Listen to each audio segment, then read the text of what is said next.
सात जन्म के और अगली पीढ़ी में फिर कल्पना करते कि ऐसे हमारा अपना संस्कार रहे। ये भारत की संस्कृति, ये अमेरिका की संस्कृति लाएंगे कि भैया ये कौन सी बात है। जिनके बच्चे अनाथालय में पलते हैं, माँ बाप निरखते हैं, बड़ा मुश्किल जाता हूँ। उनकी अलग संस्कृति में किसी का अपमान नहीं कर रहा हूँ, लेकिन भारत में ये चुनाव कहाँ हो रहा है? अमेरिका में हो रहा है या भारत में हो रहा है?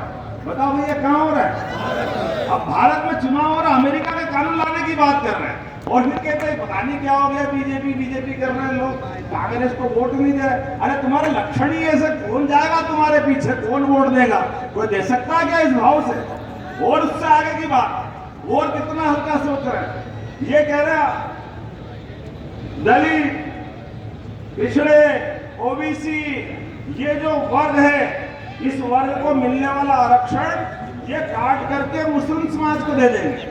अरे भैया ये कौन सी बात लाए? पहली बात तो हमारे यहाँ ऐसा देखने का चश्मा ही नहीं है, लेकिन चश्मे के आधार पर तो अंबेडकर जी ने कहा कि भैया धर्म के आधार पर आरक्षण नहीं होना चाहिए। हमारे समाज की कमजोरी मान करके उस समय लोगों ने धर्म बदला था कि हाँ हम इस धर्म को नहीं अपनाते और क्या क्या बोलते थे। लेकिन आरक्षण की चाशनी लेने के लिए कांग्रेस वोट बैंक के आधार पर अगर अपना समाज का आरक्षण उठा करके अगर हम मुस्लिम समाज को देंगे तो क्या आप बर्दाश्त करोगे? कौन बर्दाश्त करेगा यहाँ पे? और फिर कहते हैं कि आप हमारे खिलाफ बोलते हो।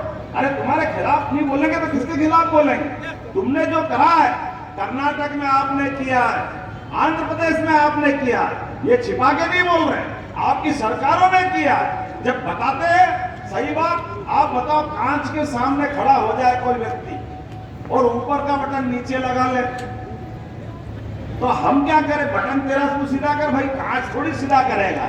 जो है वही तो दिखाएंगे कि नहीं दिखाएंगे?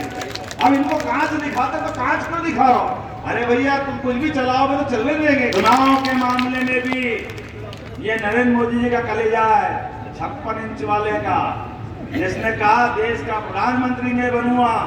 तो जहां उनकी दल की सरकार नहीं थी, जब आए 2014 में बनारस में जब आए तो सरकार समाजवादी पार्टी की थी और उन्होंने कहा मुझे देश का प्रधानमंत्री बनना है।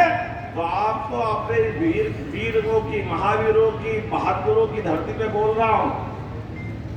बहादुर आदमी हो या शेर का बच्चा, वो झूठा माल पसंद करता है किसी का? क्या कभी नहीं करता है। अपने बलबूते में पराक्रम पुरुषार्थ से शेर अपना शिकार करता है और भोजन पाता है। बहादुर आदमी अपने हाथ से मेहनत करता है, अपना परिवार पालता है। नरेंद्र मोदी ने कहा कि मुझे प्रधानमंत्री बनना है, डंके की चोट बनारस से चुनाव लड़े और पूरे देश में झटक एक साथ बहुमत की सरकार बना के 2014 में बता दिया हमने। और 14 में चुनाव में आने के पहले जो उनने कहा था उसको खाली बोलने के लिए नहीं बोला। उन्होंने कहा तुम मुझे वोट दो। ये वही जानते जिनके घर से कोई व्यक्ति शहीद होता सीमा पे। मैं चंबल की धरती से बोल रहा हूँ। यहाँ या तो घर में जवान पैदा होते जो देश की सुरक्षा के लिए सीमा पे जाते हैं, या अपने घर में किसान होते जो खून को पसीना करके पूरे देश की भूख मिटाते हैं। मुझे ऐसी धरती पे बात करने का मजा मिल रहा है, मुझे आनंद है इस बात का। और माननीय नरेंद्र मोदी जी ने दोनों का सम्मान किया। अपने जीवन पे दिवाली दशहरा की छुट्टी नहीं मनाते हुए जवानों का मान सम्मान बढ़ाने के लिए दिवाली पे वो सीमा के पार जाकर के लोगों से मिलते हैं और मान सम्मान बढ़ाते हैं। ये हमारा अपना नेतृत्व है।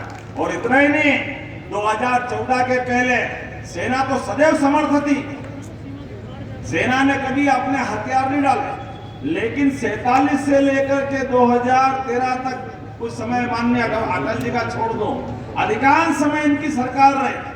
पूरे देश में आतंकवादी घटनाएं होती रही और कांग्रेस हमेशा एक शब्द बोलती थी। आपको याद होगा, नई बच्चों को याद दिला देना जो अभी याद 10 साल पहले इनको होश नहीं था, वोट देंगे। हमेशा पाकिस्तान को लेकर इनका बयान रहता था, हम क्या करें, पाकिस्तान मानते, पाकिस्तान से चर्चा करेंगे, वो आतंकवाद खत्म कर दो, वो आतंकवाद खत्म कर देगा। अरे भैया, जो जिसके दाढ़ में खून लगा है वो कोई मंत्रों के जाप से मानते क्या? लातों के भूत बातों से कोई मानते हैं क्या? लेकिन ये नकारा सरकारें ये जो भाषा बोलती थी पूरा देश का खून खोल उठता था, सीमा पे जवान बिल्कुल मरने मारने में उतारू होता था, लेकिन ये ऐसी कायर बात करके उनका खून भी पानी करते थे। इसी के कारण से वो कभी भी आके दिल्ली में, बंबई में जहां मर जाए बम फोड़ते थे, कई लोगों की हत्या करके चले जाते थे। पूरा देश देखता रहता। और ये निमियाते हुए मनमोहन सिंह, हम क्या करें, पाकिस्तान मानता ही नहीं है।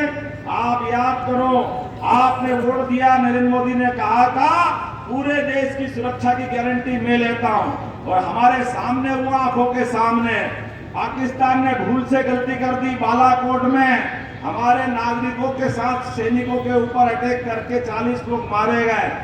भारत की सेना ने, मोदी जी ने कहा एक घटना इनने करी है, अब पाकिस्तान के अंदर भी झांपिए, घुस के मार के आओ तो बहादुर सेना कहलाएगी, नहीं तो नहीं कहलाएगी। और पूरे देश ने देखा, अपने लोगों ने हिसाब चुकता किया कि नहीं किया है। ये है भारत की सेना, ये है नेतृत्व। और एक बार नहीं, दो बार जाके मार के बताया। दूसरी बार तो हवाई जहाज से गए थे।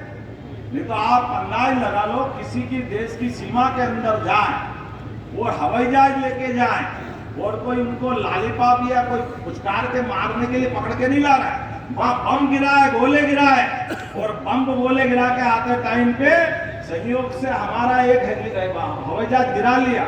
और याद करो मूछ वाला अभिनंदन, आपने सबने देखा होगा, वो अभिनंदन को याद करो। हमारा छाती 56 इंच की हो जाएगी।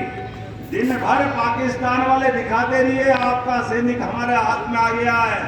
आप बात कर लो, आप संवाद कर लो।